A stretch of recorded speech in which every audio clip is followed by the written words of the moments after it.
Speaking seriously about the practical approach to mobilizing to curb insecurity, I'll share experience with you when I was state director in Bauchi.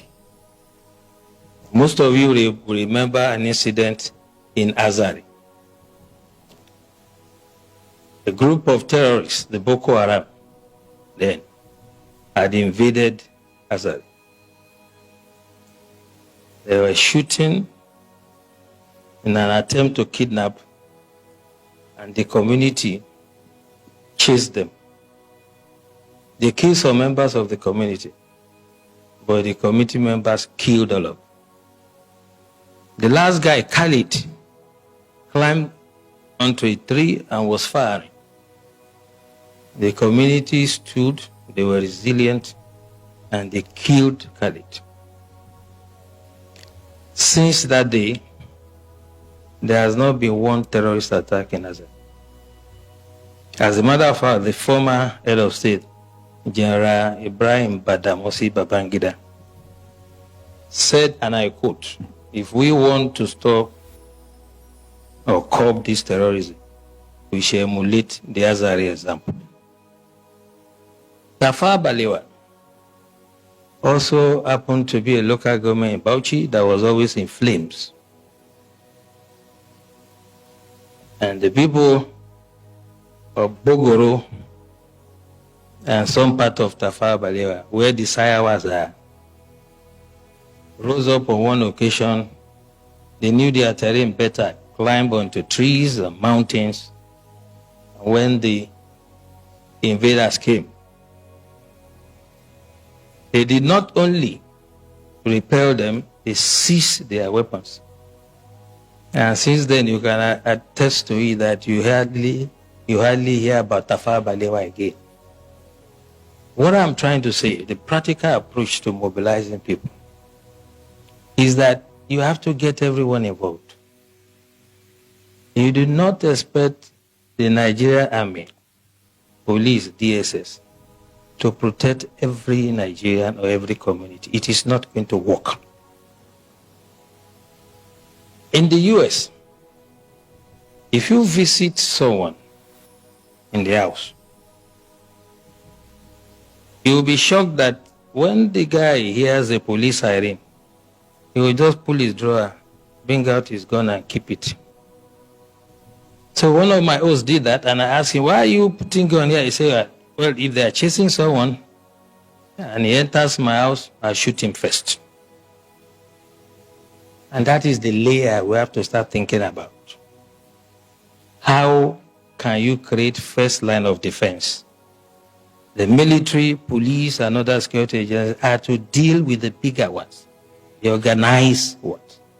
But it is impossible for us to deploy it to every community in the country. It is unimaginable that any security agencies that has the resources to do it.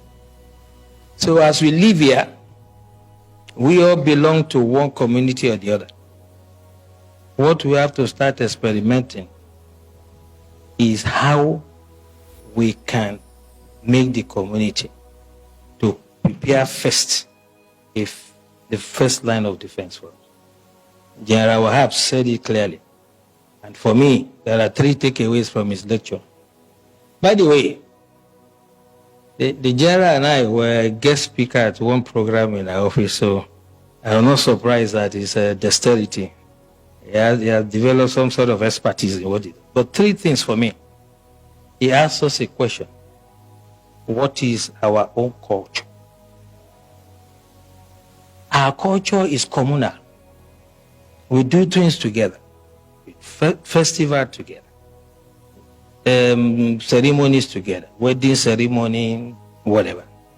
So why can't we fight some miscreants, some charlatans among us together? The community should say, "You cannot come here. This is what Tafawa Balewa has done. If you go to that community to attack them, you'll be sorry for yourself." I challenge anybody to try it. And this is the way we have to do. We have to allow some level of armament for the communities, and they can serve as the first line of defense. Second takeaway from what the general said, whole society approach is not the first time we are hearing. But what I'm saying, the way to do it is when we live here, those of us who have some influence, the elites in society, discuss with your communities, come to us, get some sort of approval and guidance, and then we can stop these criminals. You can imagine you call sector, let's say sector 4 or whatever, sector of the army, to come to this community if there's an attack. Before they even arrive there, if they attack another community, what happens? This is what we should take away from here. And lastly, he said something very instructive. By the way, I like Osman. He knows who to give time. Have you seen him around here? He has advised himself. So don't run into trouble like the CDS. Okay, so last thing he said to us, which is quite important, is that we should not make this another talk show. And that's why this is my intervention. That security starts from you. There is nothing that is new. 1870 something, I can't remember. The French Revolution, in the street of Paris, they were beheading people. We've had hijack of plane. We'll forget quickly. We've had the wet ear syndrome. We had so many. There's no Matasini and whatever. There will always be security problem.